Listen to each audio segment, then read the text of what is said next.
Not everything at Purdue has to be difficult for Ohio State. Welcome to Snap Judgments, brought to you by Byers Auto. That is Jeremy Birmingham. I am Austin Ward. Buckeyes win 41-7 on this most recent today visit to play the Boilermakers. It doesn't mean that it was all the most pleasant experience for Ohio State, and we're going to get into plenty of that, but in the grand scheme of things, you look at the scoreboard and the trip and everything else, surviving that to get ready for next week undefeated and unscathed heading into Penn State. Ohio State will probably take it, even if there are some things that they're going to be talking about for the next couple days. But you were up 34-0, and then the Buckeyes, Ryan Day said it in the post-game press conference, the Buckeyes, you could feel them take their foot off the gas. And I don't know why that happened.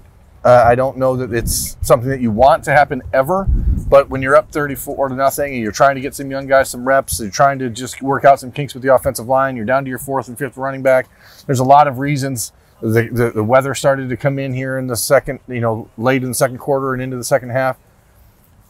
I don't think that it's a game that you're going to look at and go, oh man, we missed all our opportunities. We did, you had a fumble in the red zone at the 1 yard line. You fumbled again. You set up Purdue's only touchdown with the second fumble. That received a lot of help from officials on an I don't know. Was that a roughing the passer on Jack Sawyer? I mean, it didn't change anything. They were driving anyway. It's annoying. Yeah. That you call that whatever, because it was a 15-yard completion, so it's not like you whatever. I think it made a difference of like 2 yards ultimately, because it was in the. Well, those 2 yards would have mattered because the first half Purdue couldn't get 2 yards at the 2 yard line. Couldn't get 1 yard. But overall, I think you look at this game and you have to be pretty okay with it. Almost 500 yards for Ohio State on offense, and they could have probably had 700 if they really pushed it. Kyle McCord's numbers are not great, but then you look at it and there's 4 drops that probably would have changed things quite a bit, including 3 by Marvin Harrison Jr., which something I don't think anyone would have ever guessed they'd see in a football game. And you miss an extra point. I think it may have been 5 drops that Kyle McCord was victimized by. 3 by Marvin, 1 by Xavier Johnson, and another by Julian Fleming. Yeah, they did not credit Xavier with a drop in the stats, but it was a drop because that was probably Kyle McCord's best throw of the day. Fantastic rollout, eluding pressure. I just don't think Xavier Johnson thought the ball was going to get there. And so, that ball did not get defended by the guy that was covering him. That's a drop. Julian dropped the one on the first pass of the game, and then it's Marvin with 3 of them, including a touchdown, which Kyle got back because Cade saved him on the next play. So, I don't know. I mean, I don't want to keep saying it's a mixed bag, but it's a mixed bag. You're Ohio State, you want to be perfect, and the Buckeyes are not close to perfect yet. But it's another step on the road to what is going to be the second real landmark of the 2023 season next Saturday. Yeah, we've used that term a lot this year, and even in this game, you could do that with just specific stuff with the Devin Brown red zone package that we're going to talk about. You score a touchdown on it with letting him run, and then you turn around and he fumbles the next time going in. So, that's probably the definition of a mixed bag. But in my mind, leaving here for Ohio State, I don't really feel that overall for the performance because of all the other factors at play. You mentioned the weather. It's kind of gross out here right now. You were down here for the second half. I don't imagine it was very fun just to shoot photos in, let alone play football. But that's not to make excuse or justify any part of it. Ohio State controlled the game from start to finish. Could they have won by a larger margin? Yes, but they don't have to do that every single time. And that can again sound like I'm being overly positive for that, but 41-7 in a game like this where maybe you could have won more handily, but you have one eye on Penn State. You are showing, I'm sure, some things that you're just putting it in James Franklin's mind for Penn State to have to prepare for next week. And the volume of injuries in key spots that Ohio State is dealing with, the red shirt plan for Dallin Hayden, that's done. You can't do that now. By the time that they were into the second quarter and Chip Trayanum is out, Chip Trayanum's got a concussion. Travion Henderson was being held out as a precautionary measure for the second week in a row, and Mayan Williams was scratched with an undisclosed injury that we're not quite sure what exactly that is at this point as we're recording Snap Judgments. But you had to go to running back number 4. Emeka Egbuka was out, so you were down and stretched a little bit at the skill position elsewhere, and you were scrambling and using Xavier Johnson in a variety of roles. Then Denzel Burke goes down with I'm not entirely sure. I didn't see any replays. Peacock. I'm sure that you all can relate. They weren't helpful in the press box. I'm sure it wasn't any better for you watching at home if you paid $6 to do so. So I don't know. I know he was in the tent for 5 minutes or so, and then helped to the locker room with a trainer. Wasn't seemingly putting a ton of weight. He was being assisted there. He was leaning on the trainer to get there. So that stuff carries the attention, and like adding up that totality, like I don't see anything to really, hand wring about from a performance like this. No, I mean, the things you have to worry about are how do you go forward? And you talked about it on bold predictions on Friday. Normally in this sort of game, I would say, get out of it healthy. And I didn't say that. And then they didn't get out of it healthy. And we are not getting out of it dry. So what we're going to do is take a quick break, relocate, make sure our camera doesn't get ruined, and we'll be right back with the second half of Snap Judgments, presented by Byers Auto. Welcome back to Snap Judgments, brought to you by Byers Auto. The camera's drier. We might not be drier, but that's okay. Wrapping things up here for Ohio State, 41-7 winners. Give me some of the most impressive performances you saw. Let's do that. I think I said it to you walking off the field, somewhat in jest, but somewhat in concern for how people are going to react. And that's what this show's about. It's about rapid type reactions, right? There used to be a show called that. I think that the worst thing for Ohio State's running game after this game was for people to have a belief that Dallin Hayden is the best running back on the team. Because I know the offensive line was doing a better job today. I know that, again, Purdue's defensive line is not really very good. But the difference when Dallin Hayden he just seems to be a more natural fit for the gap blocking scheme that Ohio State wants to run. His vision is different than what I think the other running backs have. He may not be as physically strong as Chip. He may not be as fast as Travion. He may not have the bowling ball-esque of Mayan Williams, but like kid's a pretty good running back. Comes from a family of running backs, understands the position, understands what's asked of him. And I don't know who's responsible for saying let's redshirt him this year. But I think that you already said it. I think that plan has to go out the window. And you're trying to win a national championship. The best players have to play. If he's the best player next week, he needs to play. If Travion's healthy and ready to go, he needs to play. If he's going to be able to go out there and actually make an impact. Heading into the game, we expected Travion to play. We were told there was a minor setback with his injury that he suffered against Notre Dame. And then you couple that with not wanting to compound it, in a game like this where you're getting hit. We're not going to say what the injury is because you don't want to give that away to people, I guess. Right? Like, we shouldn't tell people where to hit him.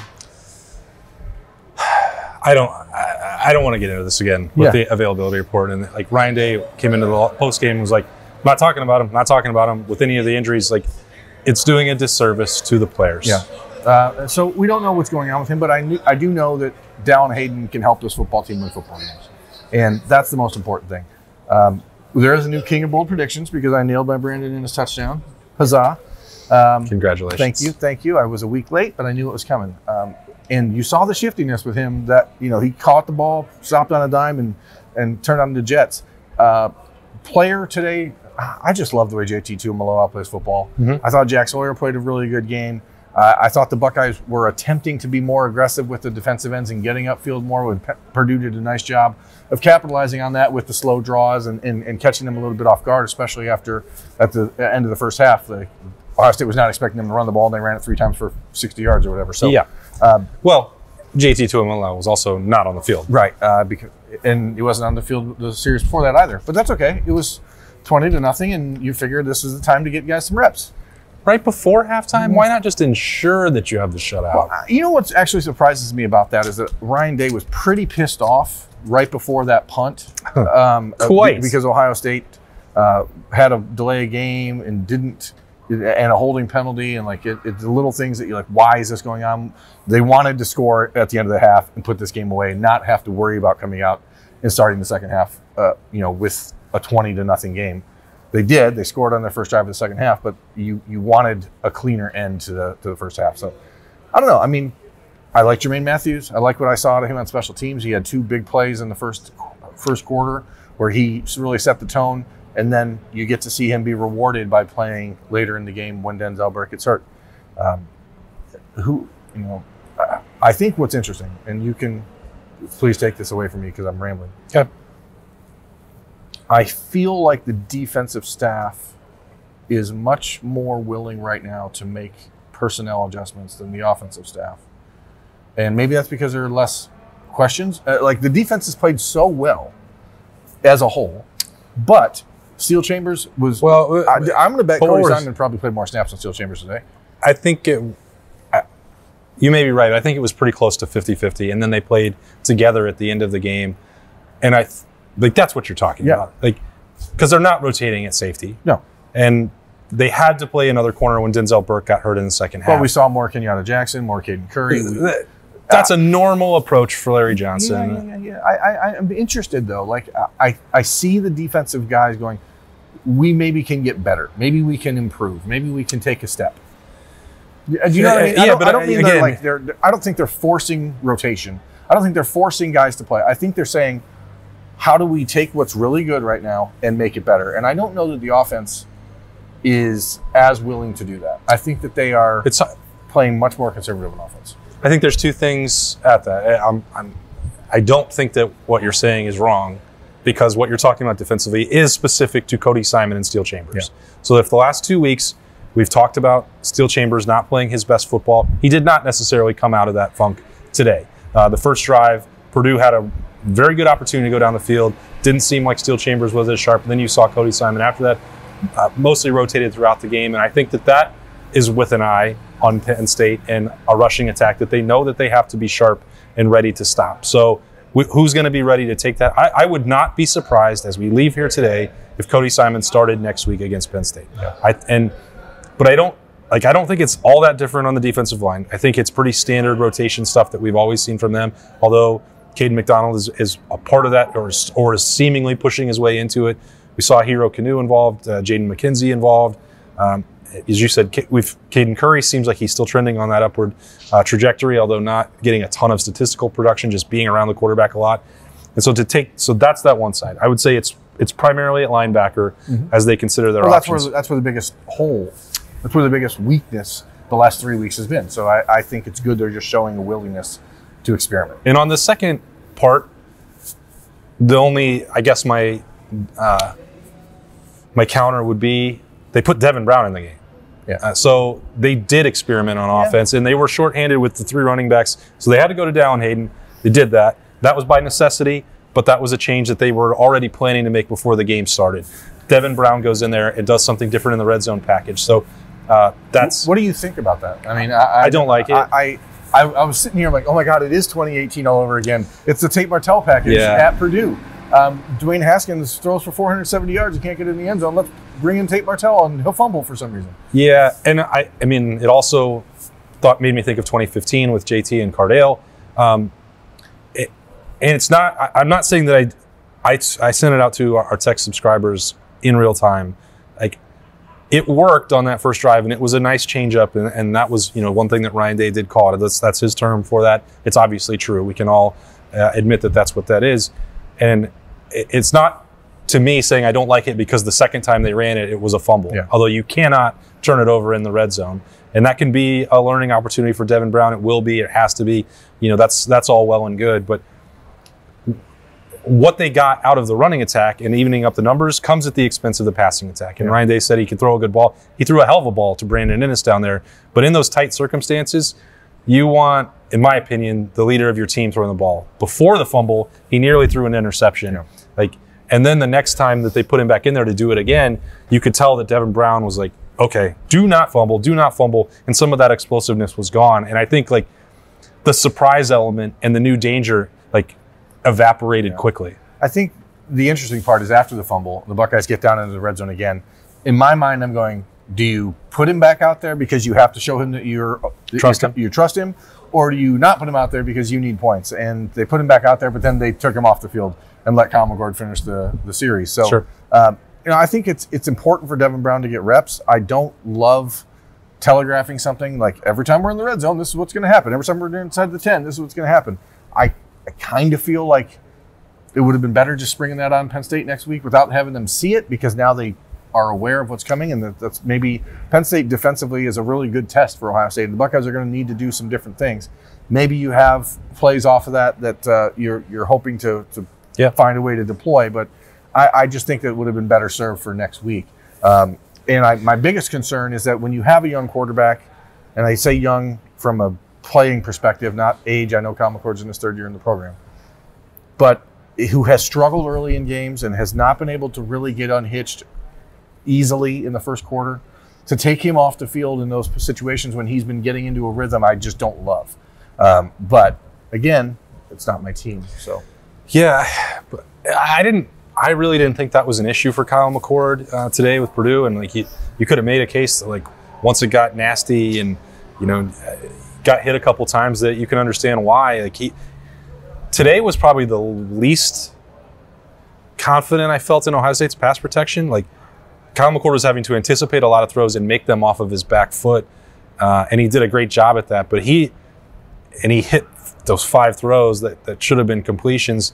And we can give Xavier Johnson a break, maybe a pass on that. Let's say 4 out of them. Yeah, I mean, like Marvin Harrison and Julian Fleming, that's not Ohio State's receiving standard, and those have to be made. One was maybe a little bit timing issue with Marvin Harrison, not expecting it, but he was hitting guys in the chest and in the hands. Those plays have to be made.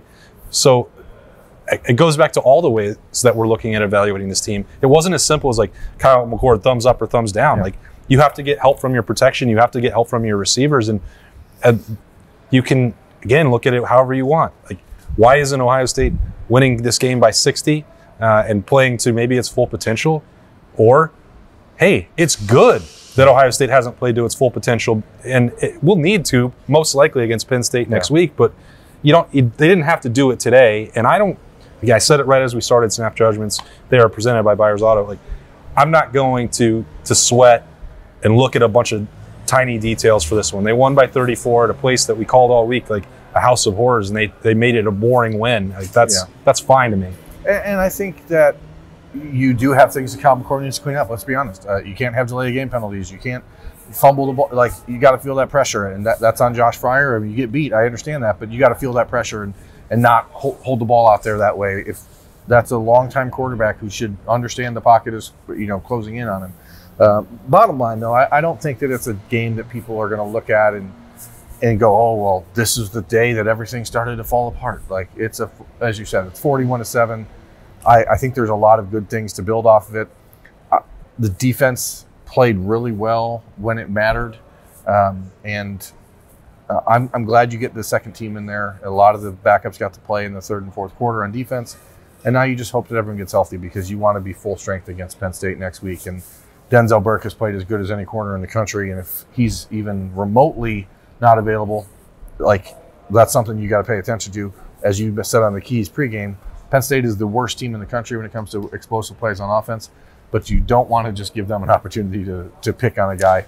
You saw as soon as Denzel Burke came out of this game, Hudson Card went deep on Davis and Igbinosun, and they tried to get a lot more aggressive vertically when Denzel was out of the game. Yeah, that's the respect for him, and that's why he will be critical. That we're at that part of the season. I know nobody wants to hear too much focus on the injuries because every team has them, and you have to deal with them and next man up mentality. But like this is a real one. Next Saturday at noon in the Horseshoe, we'll be talking about those guys and their status. You want to get Emeka Egbuka if you're Ohio State back. You have to have Denzel Burke, in my opinion. You need to have a full complement of running backs. Like that's going to be a war. So I noticed today there's just a lot of guys who have heavy tape on their ankles. Yeah. Michael Hall, Josh Proctor. You have the knee brace on Tyleik Williams still? Knee brace on Tyleik. Pregame doesn't look like he's moving around at all. And then just continues to play like a bat out of hell on the field, which is awesome.